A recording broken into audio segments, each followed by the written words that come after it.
Olá, tudo bem? Eu sou o professor João Paulo e hoje nós iremos trabalhar com a Guerra de Secessão, que aconteceu nos Estados Unidos de 1861 até 1865. Para a gente poder entender o que foi a Guerra de Secessão, nós temos que entender um pouquinho das características da divisão dos Estados Unidos, da região norte e da região sul.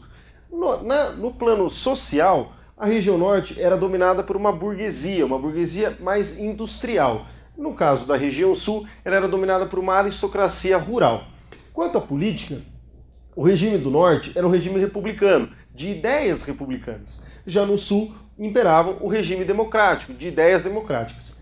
Na questão econômica, o norte defendia o protecionismo, pois as suas manufaturas, os seus produtos industriais, teriam uma certa proteção contra a entrada de produtos ingleses, principalmente. Já o sul defendia o livre comércio, pois o sul, que era mais rural, defendia o livre comércio para que os seus produtos fossem transportados e comercializados de uma maneira mais livre, sem a barreira de tarifas. Tudo isso vai gerar uma questão tarifária, pois o norte queria o protecionismo, a ação de impostos, tarifas alfandegárias, e o sul a questão do livre comércio. Já não queria essas indústrias, já não queria mais essas tarifas que eram das indústrias do norte. Isso aqui vai começar a delinear o que vai ser o conflito, uma das bases do conflito que está relacionado com a parte econômica, do protecionismo e o livre comércio.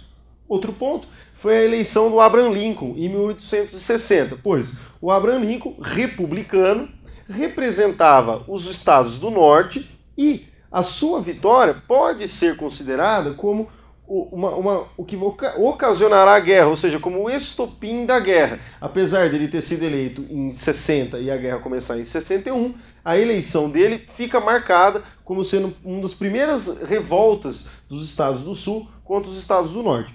Os estados do sul acabaram se juntando no que chamamos de estados confederados, que seriam os estados que utilizavam a mão de obra escrava. A confederação seria isso. E aí eles vão acabar declarando guerra ao restante do país em 1861 por conta tanto da eleição do Lincoln, que representava os estados do norte, quanto pela questão tarifária envolvendo os impostos da burguesia, que defendia o protecionismo, contra a aristocracia, que defendia o livre comércio. A guerra, então, é entre os estados que eram denominados de União, que são os estados do norte, e os confederados, os estados do sul. A guerra vai durar 4 anos, vai ser um período de uma enorme destruição, tanto da região norte quanto da região sul, e vai ser marcada pela vitória dos estados do norte, ou seja, a burguesia, a parte industrializada dos Estados Unidos, venceu a aristocracia, que defendia a escravidão, os estados escravocratas. Certo? O saldo da Guerra de Secessão é de 600 mil mortos, tanto da parte da União quanto dos confederados. No final de tudo isso, o que nós vamos ter é um período de reconstrução dentro dos Estados Unidos.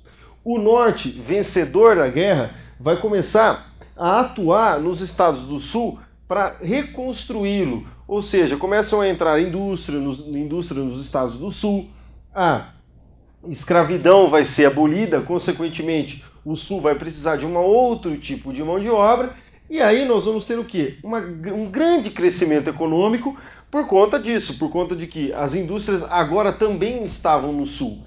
E uma explosão demográfica. Um dos motivos disso foi a troca, a substituição da escravidão pela mão de obra dos imigrantes. E esse fato vai gerar uma enorme explosão demográfica nos Estados Unidos. Então, os 3 pilares da reconstrução pós-Guerra de Secessão é o grande crescimento econômico, a explosão demográfica e a abolição da escravidão.